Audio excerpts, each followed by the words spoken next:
Hello everyone. Coursera UPSC में आप सभी का स्वागत है। यूपी आरओ एआरओ की प्रैक्टिस हम लोग कर रहे हैं। आज के हम इस सेट में देखेंगे जनगणना के हिसाब से यूपी की स्थिति और भारत से तुलना करके। भारत से तुलना करने इन द सेंस कि हम भारत के जो राज्य हैं अन्य वहाँ के नगरों की स्थिति से तुलना करेंगे यूपी का। यूपी के अंदर भी हम देखेंगे कि लिंगानुपात क्या है, नगरीकरण क्या है, जनघनत्व क्या है, ये सारी चीज़ें हम देखेंगे। इसके साथ साथ क्या करेंगे, यूपी स्पेशल में और क्या हो सकता है बताइए। इसके चिन्ह, जो भी चिन्ह है यहाँ के राज्य प्रतीक जो हैं उनको हम देखेंगे। इसकी स्थापना संबंधित विवरण देखेंगे। इस सब चीज़ों को हम काफ़ी विस्तृत रूप में आज समझने का प्रयास करेंगे। देखिए, इस सेट से क्या हो सकता है कि आपको कम से कम 5 क्वेश्चन तो पक्का देखने के लिए मिलेंगे। डायरेक्ट इनडायरेक्ट रूप में आपको 5 क्वेश्चन तो देखने के लिए मिलेंगे ही मिलेंगे। आप तैयार रहिए और इस सेट को सॉल्व करिए। देखिए कि आपने कितना अच्छे से पढ़ा है इस चीज़ को। हम लास्ट में जो जनगणना संबंधित क्वेश्चंस होंगे उनको हम प्रैक्टिस के रूप में सॉल्व करेंगे और उसका पूरा डिटेल एक्सप्लेनेशन देखेंगे, जिससे जनगणना भी कंप्लीट हो जाए, हमारा प्रैक्टिस भी हो जाए, दोनों एक साथ काम करेंगे। तो क्योंकि कम टाइम है, हम लोग इस तरीके से करेंगे। तो चलिए आज का हम पहला टॉपिक देखते हैं। पहला टॉपिक है कि उत्तर प्रदेश के राज्य के प्रतीक हम देख लेते हैं कि कौन कौन से प्रतीक हैं। जैसे कि राज्य की ये चिन्ह की बात कर लें तो ये है उत्तर प्रदेश का राज्य की चिन्ह। आपसे इसमें से पूछा जा सकता है किन किन चीज़ों का विवरण दिया गया राज्य के चिन्ह में। जैसे कि यहाँ देखें हम, तो मछली और तीर, यहाँ पे आप देख सकते हैं मछली है और दोनों साइड में तीर है। तो पूछा जा सकता है किस सीक्वेंस में है। अभी तक तो पूछा नहीं गया है, लेकिन पूछा जा सकता है आपसे। इस वृत्त में देखें तो ऊपर धनुष के रूप धनुष है, फिर उसके बाद बीच में जो गंगा है, एक साइड से गंगा यमुना हो गई, एक साइड से गंगा, दोनों का संगम बताया गया है। दोनों नदियों का, गंगा यमुना का संगम बताया गया है। इसी में शायद आपने नोटिस नहीं किया होगा, ये दोनों संगम के चिन्ह है। फिर दाएं बाएं दोनों तरफ मछलियां हैं। ये चीज़ याद रखिएगा। 2 स्टार है इसमें, स्टार भी याद रखिएगा। ब्रिटेन का मतलब यूरोपीय कंट्री में ज़्यादातर स्टार देखने के लिए मिलता है, इसमें भी स्टार है। और सबसे ऊपर लिखा हुआ उत्तर प्रदेश, ये इसका राजकीय चिन्ह हो गया। अब राजकीय पशु की बात कर लें तो क्या है राजकीय पशु यहाँ पे, बारहसिंघा है। स्वैम्प डियर भी इसको कहते हैं, बारहसिंघा। यहाँ पे देख सकते हैं बारहसिंघा का चित्र लगा हुआ है और इसको इंग्लिश में कहते हैं स्वैम्प डियर। और इसका वैज्ञानिक नाम क्या है, रूस रवस है। इसका छोड़िए, वैज्ञानिक नाम की कोई जरूरत नहीं है। आपका इसका आयुसीएन स्टेटस आपको याद होना चाहिए। किसका, बारहसिंघा का। तो इसका वल्नरेबल आयुसीएन स्टेटस है। और स्टेट एनिमल है किसका, यूपी का और एमपी का। उत्तर प्रदेश और एमपी दोनों का ये स्टेट एनिमल है। आप एक चीज़ बता दीजिए अभी जल्दी, उत्तर प्रदेश के जो राज्यपाल हैं आनंदीबेन पटेल, वो संयुक्त रूप से किन 2 राज्यों के राज्यपाल हैं, उत्तर प्रदेश और किसी एक और राज्य की वो राज्यपाल हैं। उसका नाम आपको बताना है कि कौन से और राज्य की वो राज्यपाल हैं। चलिए अगला हम देखते हैं। अगला दिया हुआ है राज्य मछली, मतलब राज्य की जो मछली कौन सा प्रतीक है वो चीज़। तो बताइए इनमें से राज्य की जो मछली है वो कौन से प्रतीक है। राज्य की मछली यहाँ पे देखें तो चीतल जो है ये राज्य की यहाँ की मछली है। मोयो कहते हैं, मोय कहते हैं, या फिर चीतल, दोनों कह सकते हैं। देखिए इतनी बड़ी सी होती है, काफ़ी बड़ी होती है। इसमें क्या आपसे पूछा जा सकता है कि इस चीतल मछली के बारे में विवरण बस पूछा जा सकता है। और कौन सी नदियों में पाई जाती है चीतल मछली, ऐसे पूछा जा सकता है। तो देखिए ये कई सारी नदियों में पाई जाती है। गंगा में पाई जाती है, यमुना में पाई जाती है, ब्रह्मपुत्र में पाई जाती है, कोसी, गोमती, गिरुआ, सतलुज, केन, बेतवा और महानदी, इन सभी नदियों में पाई जाती है। 150 सेंटीमीटर इसकी अधिकतम लंबाई होती है, 14 केजी की लगभग होती है। आपसे इसमें बस इतना पूछा जा सकता है कि जो चीतल है उत्तर प्रदेश की राज्य फिश है, यहाँ की मछली है, और ये किन राज्यों किन नदियों में पाई जाती है, ऐसे बस याद रखिएगा।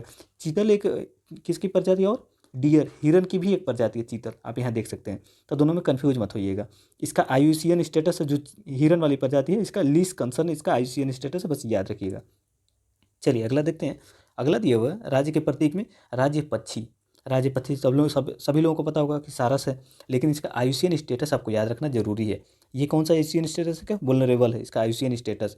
आपसे ये पूछा जा सकता है किन क्षेत्रों में पाया जाता है। सारस का पूरा जो एरिया है, कैचमेंट एरिया, किस रीजनों में पाया जाता है, ये पूछा जा सकता है। कैचमेंट एरिया तो इससे खास करके नदियों का होता है, लेकिन इसका पूछा जाता है किन क्षेत्रों से बिलोंग करता है। तो आप याद रखिएगा, ये उत्तर एवं केंद्रीय भारत, नॉर्थ एवं सेंट्रल इंडिया, पाकिस्तान में पाया जाता है। फिर इसके साथ नेपाल में पाया जाता है। ये आप याद रख सकते हैं। अगर भारत का मैप ऐसे बनाएंगे आप, मान लीजिए, तो सेंट्रल इंडिया और इस रीजन में ऐसे पाया जाता है, इतने रीजन में। उम्मीद आपको समझ में आ गया होगा। और चलिए अगला देख लेते हैं हम। यहाँ के राज्य वृक्ष है, राज्य की वृक्ष कौन सा है बताइए, अशोक है। ये सबको पता है अशोक है, लेकिन इसका आयुसीएन स्टेटस क्या है ये चीज़ आपको पता है, पूछा जा सकता है। तो इसका भी वल्नरेबल है, ये चीज़ याद रखिएगा, अशोक का भी। फिर अगर आपसे पूछा जाए कि राज्य पुष्प कौन सा है, आप यहाँ देख सकते हैं पलाश है, पलाश राज्य पुष्प है। लेकिन केवल पलाश दे ये जरूरी नहीं है, ढाक दे सकता है, टेसू भी दे सकता है। इन तीनों में से कोई भी नाम आपसे दिया जा सकता है, तीनों नाम आप याद रखिएगा। फिर अगर कुछ और चीज़ें पूछ लिया जाए तो इसमें आपसे पूछा जा सकता है कि कौन से माह में ये खिलता है फूल। तो फरवरी से मार्च के समय में खिलता है। आप ये ऐसे याद रख सकते हैं कि वैलेंटाइन डे के समय में ये फूल खिलता है। जब फूल वैलेंटाइन डे में खिलता है तो ये भी वाला फूल भी वैलेंटाइन डे के समय में ही खिलता है। तो आप इस तरीके से आ सकते हैं, फरवरी से मार्च के बीच में खिलता है उसी समय में। फिर अगले यहाँ आपसे पूछा जाता है कि यहाँ की राज्य की खेल कौन सी है, राज्य की खेल कौन सा है, तो हॉकी है। और आपको ये याद रखना है कि 41 साल बाद भारत ने हॉकी में पदक जीता है। कौन सा पदक रहा है, तो बताइए कौन सा पदक रहा है। कांस्य पदक रहा है। हम लोगों ने काफ़ी लंबे समय के बाद जीता है इसमें कांस्य पदक। तो ये बातें भी याद रखिएगा। चलिए अगला हम देखते हैं। हाँ, एक चीज़ और याद रखिएगा कि उत्तर प्रदेश से कितने लोगों ने पार्टिसिपेट किया था इसमें, किसमें, हॉकी में। उनका नाम इसमें तो हमने अपडेट नहीं किया है।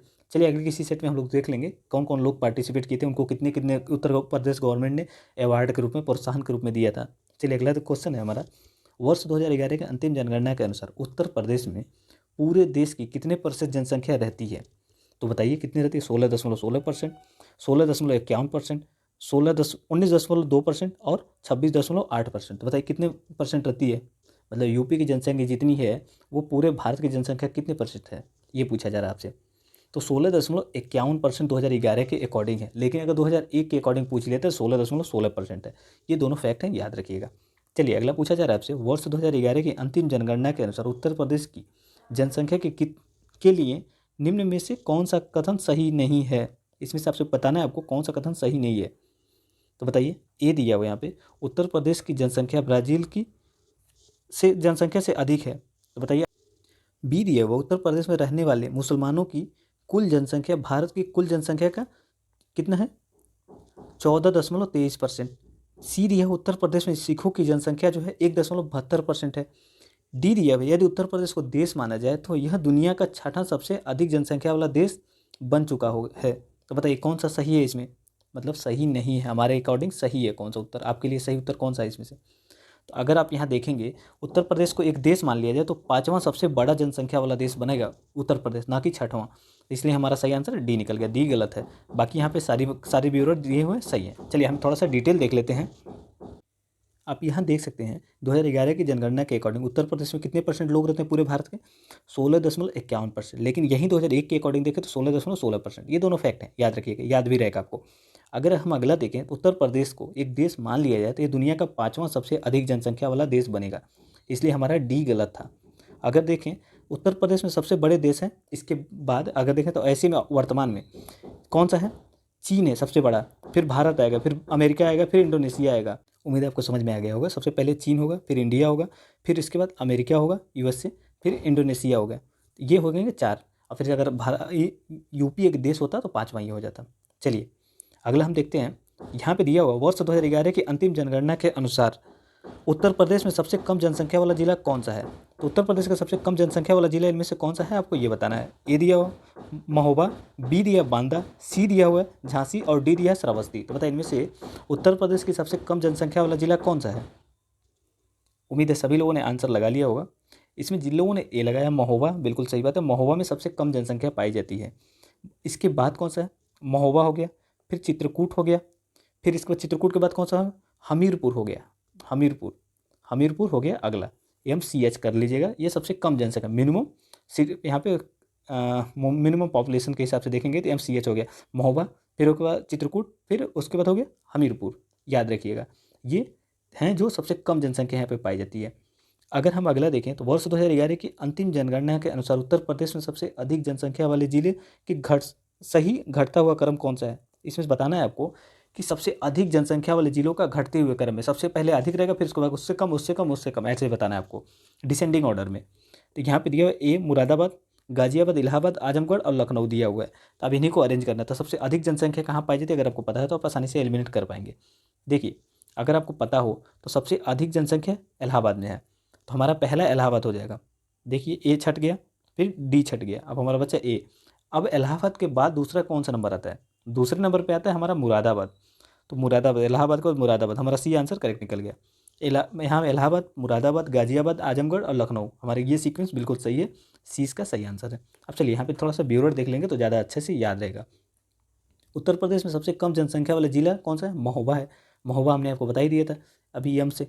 फिर इसके बाद बढ़ते हुए क्रम में फिर महोबा के बाद चित्रकूट आता है, चित्रकूट के बाद हमीरपुर आता है, हमीरपुर के बाद कौन सा आता है बताइए, श्रावस्ती आता है, श्रावस्ती हो गया, फिर ललितपुर हो गया। तो आप इनका नाम याद रखिएगा। ये 5 ज़िले ऐसे ज़िले हैं जहाँ सबसे कम जनसंख्या पाई जाती है। लेकिन अगर सबसे अधिक जनसंख्या वालों का सीक्वेंस देखा जाए तो सबसे ज़्यादा जनसंख्या इलाहाबाद, फिर मुरादाबाद, फिर गाज़ियाबाद, फिर आजमगढ़, फिर लखनऊ। ये सबसे अधिक जनसंख्या वाले 5 ज़िले हैं जहाँ पे सबसे अधिक जनसंख्या पाई जाती है यूपी में।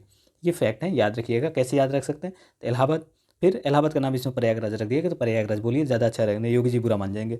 प्रयागराज, मुरादाबाद, गाज़ियाबाद, आजमगढ़ और लखनऊ, ये सबसे अधिक जनसंख्या वाले इसका सीक्वेंस है, डिसेंडिंग ऑर्डर में दिया हुआ है। चलिए अगला देखते हैं हम। यहाँ पे दिया हुआ वर्ष 2011 की अंतिम जनगणना के अनुसार उत्तर प्रदेश की जनसंख्या में बाल जनसंख्या का प्रतिशत कितना परसेंट है? आपसे ये पूछा जा रहा है कि उत्तर प्रदेश में जितनी जनसंख्या 2011 के अकॉर्डिंग उसमें बच्चों की जनसंख्या कितने परसेंट है, ये पूछा जा रहा है। 15.41%, 18.9%, 7.89%, 16.15%। बताइए कितनी परसेंट है? उम्मीद है सभी लोगों ने आंसर लगा लिया होगा। इसमें जिन लोगों ने ए लगाया 15.41%, बिल्कुल सही है, ये करेक्ट आंसर है। अगर आपसे पूछ लिया नंबर के हिसाब से देखें तो कितना बताएंगे? 307,91,000 कितना होगा? 33,1 होगा, ये करेक्ट है। देखिए स्टार्टिंग का शुरू का ही बस नंबर याद रखा जाए, 307 लाख, बस इतना याद रखें। 307 लाख ये बच्चों की जनसंख्या है, पूरे याद नहीं रखे जा सकते। तो 307 लाख के लगभग के आसपास है वहाँ पे कितने बच्चों की जनसंख्या। चलिए अभी और कुछ देखना है, यहाँ पे देख लेते हैं अगला क्वेश्चन। वर्ष 2011 के अंतिम जनगणना के अनुसार निम्नलिखित में से कौन सा कथन उत्तर प्रदेश के लिए सही है? इसमें से कौन सा कथन उत्तर प्रदेश के लिए सही है, ये बताना है आपको। कथन ए दिया हुआ है, उत्तर प्रदेश सबसे अधिक लिंगानुपात वाला जिला आजमगढ़ है। बी दिया हुआ है, उत्तर प्रदेश में सबसे कम लिंगानुपात वाला जिला गौतम बुद्ध नगर है। और सी दिया हुआ, उत्तर प्रदेश में लिंगानुपात का स्तर 928 है। और डी दिया हुआ, स्वतंत्रता के बाद उत्तर प्रदेश की जनसंख्या में सबसे अधिक वृद्धि 1991 में देखी गई, मतलब 10 की वृद्धि होती है 1991 में। बताइए इनमें से कौन सा सही है? उम्मीद है आपने आंसर लगा लिया होगा। अगर मैं ये कहता हूँ कि उत्तर प्रदेश में सबसे कम लिंगानुपात वाला जिला गौतम बुद्ध नगर है, तो बिल्कुल सही बात है, हमारा यही आंसर सही होगा। क्योंकि गौतम बुद्ध नगर में आप देखेंगे तो सबसे कम लिंगानुपात पाया जाएगा। आप यहाँ पे देख सकते हैं, देखिए हम लोग देख लेते हैं। वर्ष 2011 की अंतिम जनगणना के अनुसार उत्तर प्रदेश में बाल जो यहाँ पे जनसंख्या है, बच्चों की जनसंख्या, वो 15.41% पूरे यूपी में रहती है। यूपी की जनसंख्या के अकॉर्डिंग यहाँ पे देख सकते हैं 307 लाख, ऐसे याद रख सकते हैं 307 लाख, तो ये याद रहेगा। चलिए उत्तर, अब यहाँ पे अगले में हम देख लेते हैं उत्तर प्रदेश में सबसे कम लिंगानुपात वाले जिले कौन कौन से हैं। तो पहले स्थान पर गौतम बुद्ध नगर, फिर इसके बाद कौन सा आता है? हमीरपुर आता है। हमीरपुर का नंबर आ जाता है इसमें। हमीरपुर को हमने अभी और किस लिए देखा था बताइए? चलिए याद करके बताइएगा, हमीरपुर को हम लोग किस लिए देखा था और तीसरे रैंक पे था उस मामले में। यहाँ पे होगा हमारा पहला 851 है गौतम बुद्ध नगर का, जो लिंगानुपात सबसे कम है। फिर हमीरपुर का है, हमीरपुर और बागपत दोनों का लगभग सिमिलर ही है, कितना है? 861 इनका लिंगानुपात है। फिर अगर इसके बाद देख लें हम तो कौन सा आ जाएगा हमारा? यहाँ पे कानपुर और बांदा, इन दोनों का भी लिंगानुपात लगभग सिमिलर ही है, 863 है। ये चीज़ें आप याद रखिएगा क्योंकि इनका लिंगानुपात सबसे कम है। ये किस हिसाब से दिया जा रहा है? समग्र रूप से, इंटीग्रेटेड रूप से कितनी वहाँ के लिंगानुपात, मतलब बच्चों और बुजुर्ग सभी लोगों को जोड़ करके एक समग्र रूप से है ये। और ये चीज़ सबसे कम वाला हो गया। अब सबसे अधिक वाला पूछ लिए, सबसे ज़्यादा लिंगानुपात वाले कौन कौन से हैं? तो सबसे ज़्यादा लिंगानुपात वाला जौनपुर, याद रखिएगा जौनपुर, जौनपुर हो गया। जौनपुर में कितना है? 1024 है। 1024 मतलब 1000 पुरुषों पे 1024 महिलाएं हैं जौनपुर में, याद रखिएगा। जौनपुर सबसे ज़्यादा लिंगानुपात वाला जिला है उत्तर प्रदेश का। फिर इसके बाद आजमगढ़ आ जाएगा। आजमगढ़ कितना है? 1019 है आजमगढ़ का। फिर देवरिया आ जाएगा। देवरिया कितना है? 17 है, 1017 है इसका है देवरिया का। तो देवरिया का भी नाम याद रखिए, 1017 है। फिर प्रतापगढ़ अगर आ जाएगा, प्रतापगढ़ का कितना है? 998 है प्रतापगढ़ का, ये भी चौथे नंबर का सबसे हाईएस्ट है यूपी का। सुल्तानपुर आ जाएगा तो 983 है, सुल्तानपुर 983 है सुल्तानपुर का। इतने आप याद रखिए, 5 व्यास याद रखिए, ज़्यादा याद रखने की जरूरत नहीं। सबसे पहला जौनपुर याद रखिए क्योंकि जौनपुर में 1024 है। फिर आजमगढ़ याद रखिए, आजमगढ़ में कितना है? जस्ट इसके कितना 5 कम कर देंगे तो आजमगढ़ का नंबर आ जाएगा, याद रखिएगा आजमगढ़। जस्ट थोड़ा सा और कम कर देंगे, कितना? केवल 2 कम कर लीजिए तो आ जाएगा हमारा देवरिया। ये इतनी सी चीज़ें याद रखिएगा। चलिए अगला हम लोग देखते हैं। अब यहाँ पे दिया हुआ वर्ष 2011 की अंतिम जनगणना के अनुसार उत्तर प्रदेश का जनसंख्या घनत्व कितना है? आपसे पूछा गया है 2011 के अनुसार उत्तर प्रदेश का जनसंख्या घनत्व कितना है।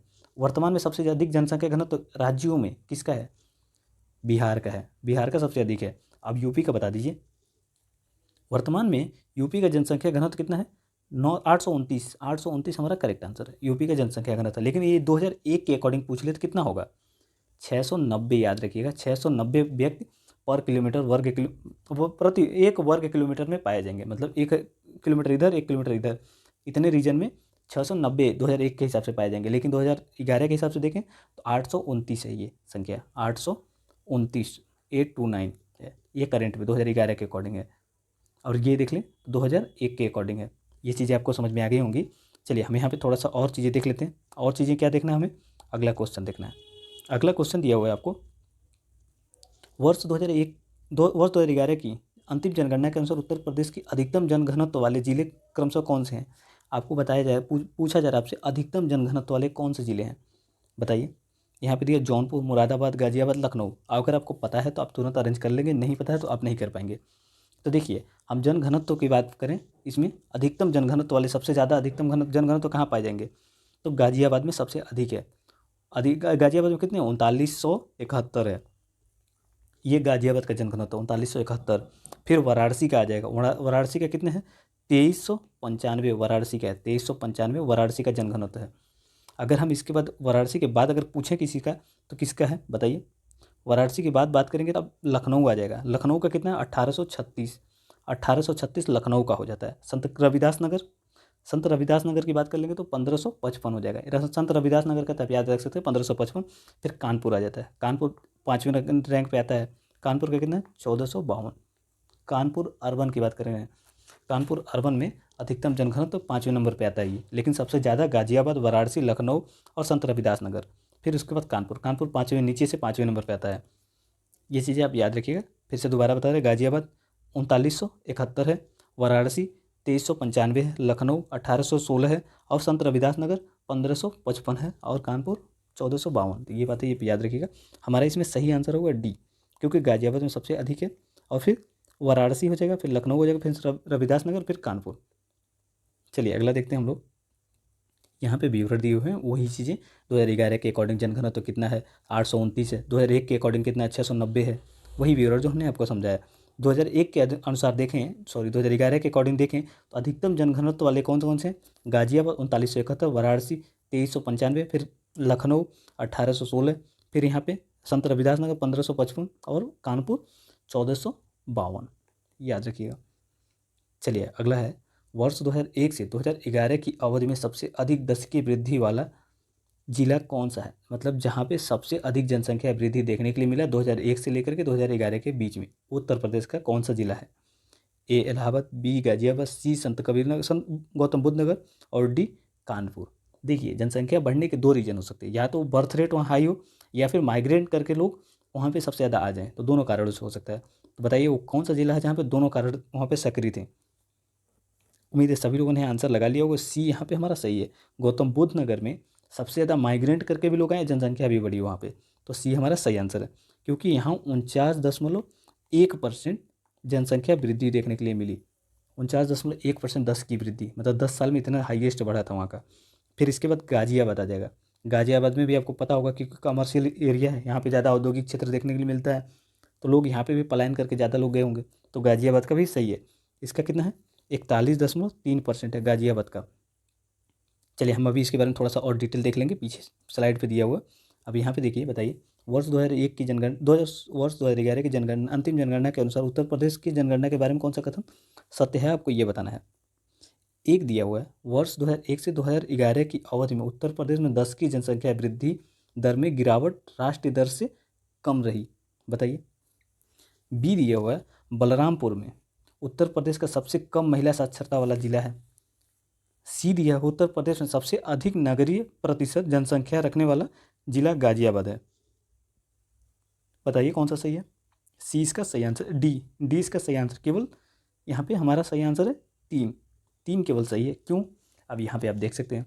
देखिए, अगर हम बात करें 2001 से 2011 के बीच सबसे अधिक जनसंख्या वृद्धि करने वाले कौन कौन से ज़िले हैं, तो आप यहाँ पे मिलेगा आपको गौतम बुद्ध नगर, ये सबसे ज़्यादा है क्योंकि 39.1% सबसे ज़्यादा वृद्धि किया था। फिर यहाँ पर गाजियाबाद हो गया, फिर श्रावस्ती हो गया, बहराइच हो गया, ये सबसे उच्च वाले हैं। लेकिन अगर हम यहाँ पे बात कर लें कि उत्तर प्रदेश में सबसे अधिक नगरीय प्रतिशत वाले जनसंख्या में गाजियाबाद सबसे उच्च है। ये तो बिल्कुल सही था हमारा, क्योंकि गाजियाबाद में सबसे ज़्यादा नगरीय प्रतिशत देखने को मिलता है।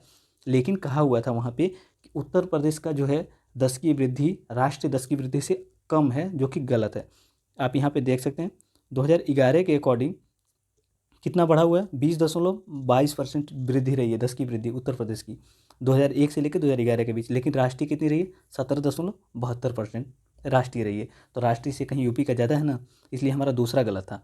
और तीसरा जो दिया हुआ था वहाँ पे सर्वाधिक 10 की वृद्धि वाला जिला दिया हुआ था, और सबसे न्यूनतम वाला, तो न्यूनतम में देखेंगे न्यूनतम 10 की वृद्धि वाला जिला कौन कौन से हैं, तो कानपुर हो जाएगा, हमीरपुर हो जाएगा, फिर बागपत हो जाएगा, फतेहपुर हो जाएगा, देवरिया हो जाएगा। यहाँ पे अधिक दिया हुआ है और यहाँ पे न्यूनतम दिया हुआ है। आप दोनों देख लीजिएगा, याद रहेगा, क्योंकि हमने देख लिया गौतम बुद्ध नगर, गाजियाबाद, श्रावस्ती, बहराइच, बलरामपुर, ये हमने देख लिया है। और न्यूनतम में देख लेते हैं, कानपुर हो गया, हमीरपुर हो गया, जो कि दूसरा कथन था, हमीरपुर दिया हुआ है सबसे न्यूनतम जनसंख्या, इसलिए गलत था, क्योंकि कानपुर है न्यूनतम जनसंख्या सबसे कम। फिर उसके बाद हमीरपुर का नंबर था, फिर बागपत, फतेहपुर और देवरिया, ये सबसे न्यूनतम 10 की जनसंख्या वृद्धि वाले जिले हैं। चलिए अगला क्वेश्चन देखते हैं। अगले यहाँ पे दिया हुआ है मिलान करने के लिए, आप देख सकते हैं, चाहिए तो रोक करके यहाँ पे देख सकते हैं। सबसे पहले हम देख लेते हैं इसमें क्या चीज़ देखने योग्य है। आप यहाँ देख सकते हैं सर्वाधिक बाल जनसंख्या प्रति, यहाँ पे ग्रामीण जो है यूपी में, ग्रामीण जो है यूपी में सबसे ज़्यादा है, फिर बिहार में, फिर राजस्थान, फिर मध्य प्रदेश। कौन सा बाल जनसंख्या, अगर हम पूछ लें सबसे कम बाल जनसंख्या ग्रामीण में कौन सा है, लक्षद्वीप में सबसे कम है, फिर चंडीगढ़ आ जाएगा, क्योंकि ये बड़े बड़े शहर हैं।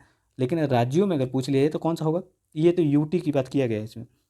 सर्वाधिक बाल जनसंख्या शहरी में बात कर लें तो यूपी में, फिर महाराष्ट्र। ये चीज़ें आप रोक करके आसानी से चाहें तो जूम करके देख सकते हैं। चलिए हम लोग यहाँ देख लेते हैं कुछ चीज़ें।